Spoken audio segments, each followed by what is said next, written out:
Hello everybody, Manithral here. Welcome to the weekly update video for OSRS. This week we have the miscellaneous Galore and Yama tweaks. So there's only one to-be fixed cold fix, which is not that bad. They're aware of a bug where the crafting side panel is currently displaying thieves options instead of the correct crafting interface. But the changelog goes right into Yama tweaks.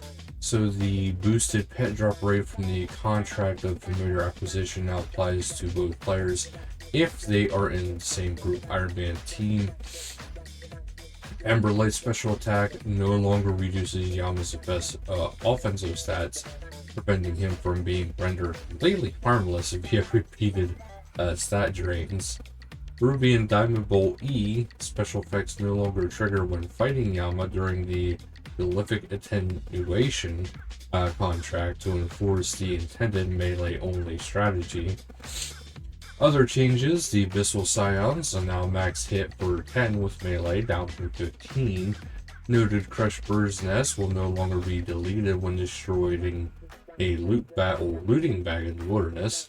Using a Quetzal Whistle to teleport no longer causes delayed damage after arrival, preventing deaths from damage queued during the teleport animation. Prayer regeneration potions now reset in the same way that divine potions and the saturated heart do. When a player dies or visits minigames that reset their stats. Thralls will no longer deal damage to Kuras and Turoth.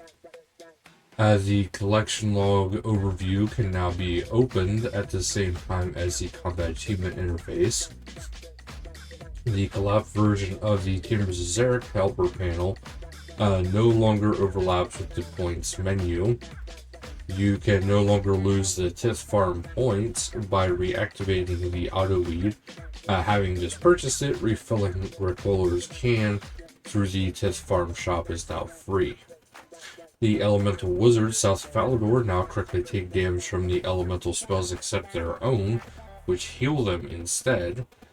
Items dropped on the stairs of the Pothole Dungeon can now be picked up without problems.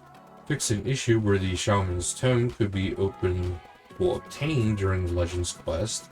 Voodoo Shields now correctly have 1 in 10 chance to drain attacker stats when taking damage from monsters consuming a charge and triggering their unique effect.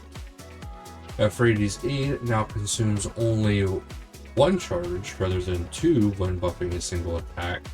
Fix an issue where repeatedly clicking apply at Urza's shoe store could stack multiple dialogues. The animation for adding logs to Bonfire can now be ended more reliably when switching to other skills activities. Updated the Tribal Totem quest log to refer to the GPDT employees instead of RPDDT men. Tenzin is now correctly credited with teaching players how to cook Karambon in the Taibo Wani Trio quest dialogue. The entrance door of the Lumbridge pub now opens to the left instead of to the right.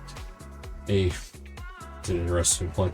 The rune crafting skill guide now lists elements combination runes will provide you with. And then just PvP has moved to period A, so 539 US PvP, 318 UK Bounty Hunter, 548 Germany high risk PvP, 577 US free to play PvP, 559 UK LMS competitive, and World 390 AUS LMS competitive, and 569 AUS Bounty Hunter have been activated with this rota, and PvP arena is using the max/mode loadouts for rankles and tournaments this week. And that's actually it, guys. Very light week, but that'll do for this week, guys. So thank you guys so much for watching. Until next time, later, guys.